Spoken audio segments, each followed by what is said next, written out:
One of the most extraordinary revolutions in the whole history of human thought is the way in which the early Christians talked about God in relation to Jesus and Jesus in relation to God.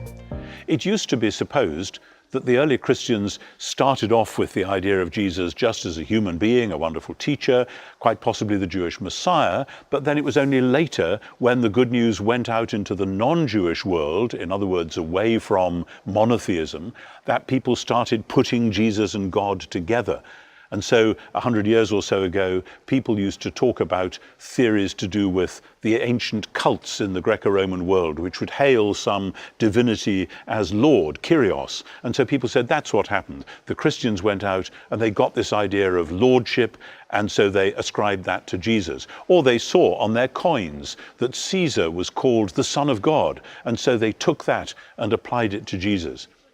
The early Christians, as we know, came from the Jewish world within which many people were expecting Israel's God to come back at last in person and in power and in glory, to come back to dwell in the temple in radiant splendor, and particularly to rescue his people.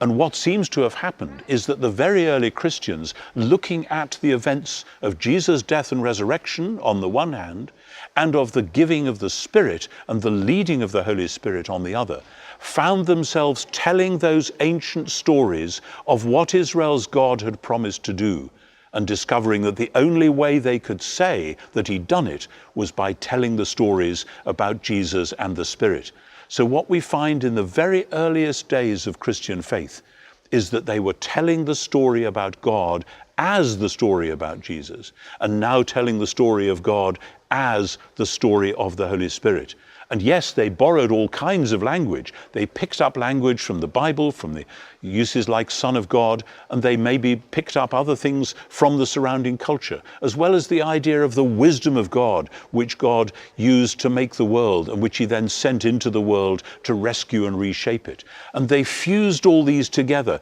in a mixture of poetry and prayer and theological reflections, so that though it was 4 centuries later that doctrines like the Trinity were hammered out in terms of Greek philosophical concepts, the idea that there was one God who was now made known in and as Jesus and the Spirit was there right from the beginning.